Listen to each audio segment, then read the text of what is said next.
اپنے دن کی ابتدا 3 چیزوں سے کیجیے: کوشش، سچ، یقین۔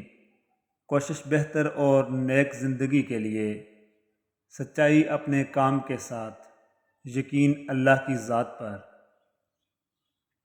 اچھے اخلاق اور نرم لہجے نے کئی خطرناک مراحل کو فتح کیا ہے۔ روح آزاد ہو، مجبور تقاضا نہ رہے، یہ تمنا ہے کہ مجھے کوئی تمنا نہ رہے۔ زندگی کا یہ ہنر بھی آزمانا چاہیے، جنگ کسی اپنے سے ہو تو ہار جانا چاہیے۔ افریقی کہاوت ہے، اگر کوئی درخت ٹیڑھا اگا ہوا ہو تو اس کا مطلب ہے کہ کسی نے اسے ابتدائی حالت میں سیدھا نہیں کیا۔ زندگی چھوٹی نہیں ہوتی، ہم جینا ہی دیر سے شروع کرتے ہیں۔ جب تک راستے سمجھ آتے ہیں تب تک لوٹنے کا وقت ہوا جاتا ہے۔ اگر کبھی کسی چیز کا غرور آنے لگے تو ایک چکر قبرستان کا لگا لیا کرو، وہاں آپ سے بھی بہتر انسان مٹی کے نیچے دفن ہیں۔ جس چیز کی خود کو ضرورت ہو اسے بانٹنے لگ جاؤ، پھر چاہے وہ رزق ہو، سکون ہو، احترام ہو، عزت ہو، محبت ہو یا آسانیاں ہوں۔ یقین جانیے وہ کئی گنا بڑھ کر واپس آپ کے پاس ضرور آئیں گی۔ دسمبر اب کے آؤ تو تم اس شہر تمنا کی خبر لانا، کہ جس میں جگنوؤں کی کہکشائیں جلملاتی ہیں، جہاں تتلی کے رنگوں سے فضائیں مسکراتی ہیں۔ باپ کا بس چلے تو اپنی بیٹی کی زندگی کے سارے کانٹے چن کر پھول بچھا دے۔ مجھے سکھا دے کوئی لہجوں کا ہنر، مجھ سے متاثر نہیں ہوتے یہ دنیا والے۔ کچھ ہنستے مسکراتے لوگ کمروں کے خاموشی کونوں میں اپنی بے بسی کو جی رہے ہیں۔ کچھ لوگوں کو پچھتاوا بھی نہیں ہوتا اور ہم سوچتے رہتے ہیں کہ شاید کسی وقت انہیں احساس ہوگا اپنے منفی رویے کا، کڑوی باتوں کا، زہریلے جملوں کا، طنز و طعنوں کا، مگر ایسا نہیں ہوتا، کیونکہ پچھتاوے بھی ظرف لوگوں کے لیے ہوتے ہیں۔ بے حس لوگوں کے پاس اپنی انا اور اپنا آپ ہوتا ہے، بس، اور کچھ نہیں ہوتا۔ یہ جو نفس کا جال ہے نا، اس سے محفوظ رہنے کے لیے قدم قدم پر محنت کرنی پڑتی ہے۔ ایک شعوری کوشش سے ساری خواہشات سے دستبردار ہونا پڑتا ہے۔ اپنے آپ کو اللہ کے سامنے جوابدہی کا احساس بار بار دلانا پڑتا ہے۔ جیسے جسم کو روزانہ خوراک چاہیے، بالکل اسی طرح روح کو بھی روزانہ پرورش درکار ہے، تاکہ نفس و شیطان کو مات دی جا سکے۔ بے شک کبھی کبھی ہم کسی کے بہت عادی ہو جاتے ہیں، اتنے کہ ہم ہر خوشی غمی اس سے شیئر کیے بنا رہ ہی نہیں پاتے۔ مگر ہمیں کسی کا عادی نہیں ہونا چاہیے، کسی سے اتنے مانوس نہ ہوں کہ اگر کبھی آپ کو اس سے جدا ہونا پڑے تو اذیت کی زنجیریں آپ کے گرد حصار تنگ کر دیں۔ جانتے ہیں یہ جو مانوسیت ہوتی ہے نا، یہ ایک نشہ ہے، اور نشہ تو جان لیوا ہوتا ہے، چاہے نشہ انسانوں کا ہو یا کسی بھی چیز کا ہو، اندر تک انسان کو بنجر کر جاتا ہے، لہذا احتیاط بہتر ہے۔ تو کوئی خواب نہیں جس سے کنارہ کر لیں، کیوں نہ پہلے سے تعلق پہ گزارا کر لیں۔ ایسی وحشت ہے کہ کمرے میں پڑے سوچتے ہیں، کھولیں کھڑکی کوئی منظر ہی گوارا کر لیں۔ حاصل وصل سے دلکش ہے میاں خواہش وصل، ہجر درپیش جو ہے اس پہ گزارا کر لیں۔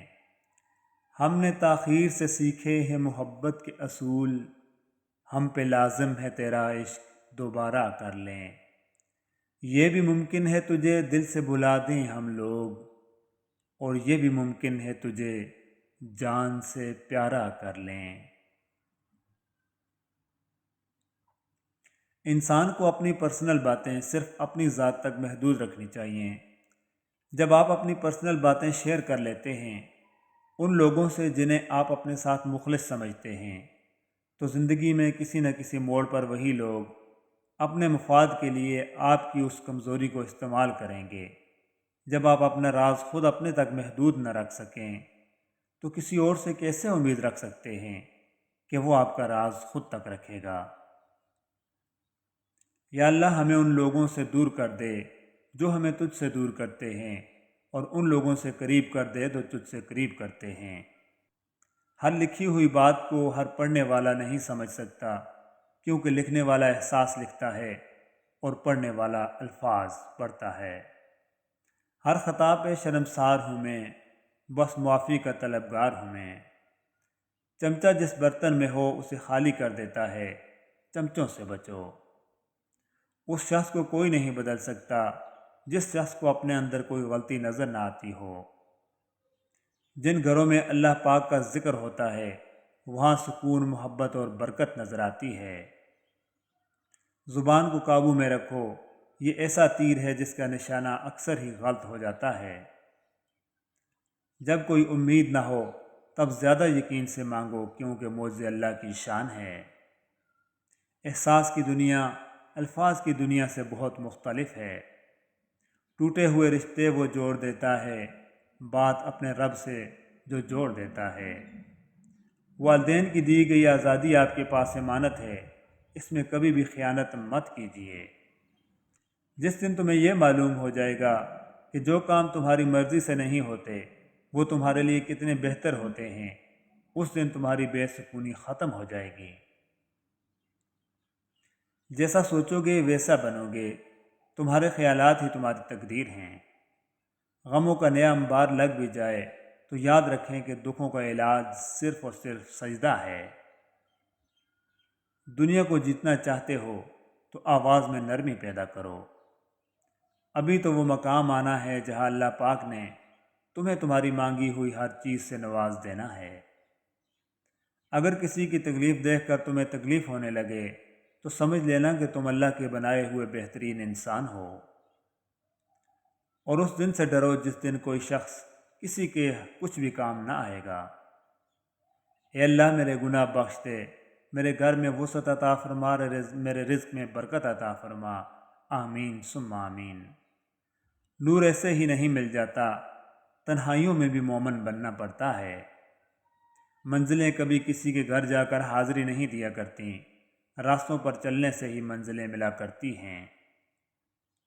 زندگی ایک ایسی کتاب ہے جس کے ہر صفحے پر ہماری مرضی کی کہانی نہیں لکھی ہوتی، لیکن ہر صفحہ ہمیں پڑھنا ہی پڑتا ہے۔ جو تقسیم کرو گے اسی میں اضافہ کر دیا جائے گا، پھر وہ چاہے کانٹے ہوں، پھول ہوں یا پھر آسانیاں ہوں۔ رحم، احساس، خلوص، سادگی، یہ بھی اللہ کی طرف سے نعمتیں ہیں۔ دل کو یوں بے وجہ نہ اداس کریں، اللہ ہے نا، آپ اس سے بات کریں۔ سچ تو یہ ہے کہ ہم سب سے زیادہ اپنا دل خود ہی دکھاتے ہیں۔ حق اور حقیقت کو تلاش کرنا پڑتا ہے، افواہیں تو گھر بیٹھے آپ تک پہنچ جاتی ہیں۔ جو کسی کے ساتھ زیادتی کر کے اپنے لیے عزت چاہتا ہے تو اللہ اسے اپنے انصاف کے ذریعے ذلت دیتا ہے۔ شرک کے بعد بدترین گناہ اللہ کی مخلوق کو تکلیف پہنچانا ہے۔ الحدیث۔ جو ذرا سی بات پر دوست نہ رہے وہ دوست تھا ہی نہیں۔ جس کو ایسے دوست کی تلاش ہو جس میں کوئی خامی نہ ہو، اسے کبھی بھی دوست نہیں ملتا۔ حضرت علی رضی اللہ تعالی عنہ۔ تو معجزے سکوت کے ہم کو بھی کر آتا، ہم حال دل سنائیں مگر گفتگو نہ ہو۔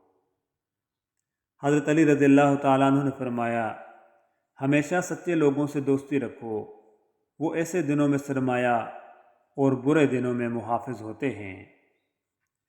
فطرت کا ایک قانون ہے، وہ ڈھیل دیتا ہے، پھر کوئی متکبر بن جاتا ہے اور کوئی عاجزی اختیار کر لیتا ہے۔ حضرت علی نے فرمایا، ہر عمل یہ سوچ کر کرو جیسے یہ عمل ایک بیج ہے اور کل کو درخت بننا ہے۔ والدین اور درخت دونوں بوڑھے ہو جاتے ہیں، لیکن ان کی چھاؤں ہمیشہ ہی گنی رہتی ہے۔ کہیں آپ کسی کے راستے سے ذرا سا کانٹا ہٹا رہے ہوتے ہیں، اور کہیں آپ کے راستے کو اللہ کے حکم سے گلزار کر دیا جاتا ہے۔ ماں ایک سایہ ہے گھنے پیڑ کا میرے سر پر، ایک آنچل سے مجھے ٹھنڈی ہوا آتی ہے۔ الحمدللہ رب العالمین، الحمدللہ کہیے اور یاد رکھیے آپ کی زندگی ہزاروں لوگوں سے بہتر ہے۔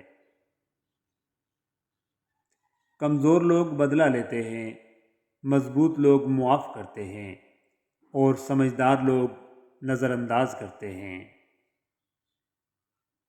جہاں بھی رہو مخلص ہو کر رہو، کیونکہ آپ نے اللہ کو بھی جواب دینا ہے۔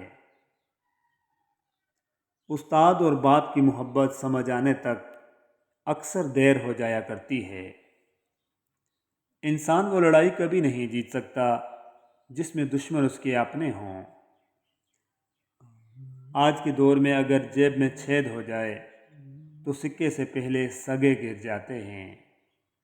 بدلہ لینے والوں سے نہیں بلکہ سہ جانے والوں سے ڈرو، ان کا معاملہ رب کے حضور پہنچا دیا جاتا ہے۔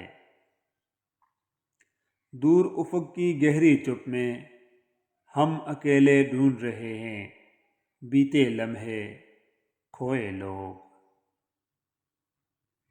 بابا جی فرماتے ہیں، بیٹا پتہ ہے محبت کس کو کہتے ہیں؟ وہ سارا دن ہمارے گناہ دیکھتا رہتا ہے اور صبح اپنے ہی فرشتوں کے ہاتھوں ہمارا رزق بھیجتا ہے، بے شک وہی اللہ ہے۔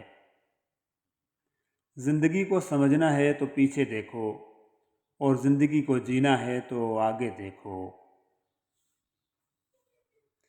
حیرت اور تعجب کی بات ہے، ہم بیٹی کی نسبت سے داماد کو بیٹا مان لیتے ہیں، لیکن بیٹے کی نسبت سے بہو کو بیٹی کیوں نہیں مانتے؟ لوگوں کو معاف کر کے جو جیت ہوگی وہ انتقام سے ممکن ہی نہیں۔ فتح مکہ کے موقع پر اجتماعی معافی کا اعلان اس کی بہترین مثال ہے۔ جو شخص اللہ کے بندوں کے لیے خیر کا باعث بنتا ہے، اللہ تعالیٰ اس کی نسلوں میں خیر منتقل فرما دیتا ہے۔ لوگ تمہاری عقل سے تمہاری شخصیت کا وزن کرتے ہیں، لہٰذا تم اپنی عقل کا وزن اپنے علم سے بڑھاؤ۔ جب انسان اپنی غلطیوں کا وکیل اور دوسروں کی غلطیوں کا جج بن جاتا ہے تو پھر فیصلے نہیں فاصلے ہوتے ہیں۔ عورت کا نامحرم مرد کے ساتھ ملائم گفتگو کرنا بھی داخل بدکاری ہے۔ حضرت مجدد الفسانی رحمۃ اللہ علیہ۔ آج انسان پریشان ہے کیونکہ اس کے پاس ہر چیز کے لیے وقت ہوتا ہے سوائے نماز پڑھنے کے۔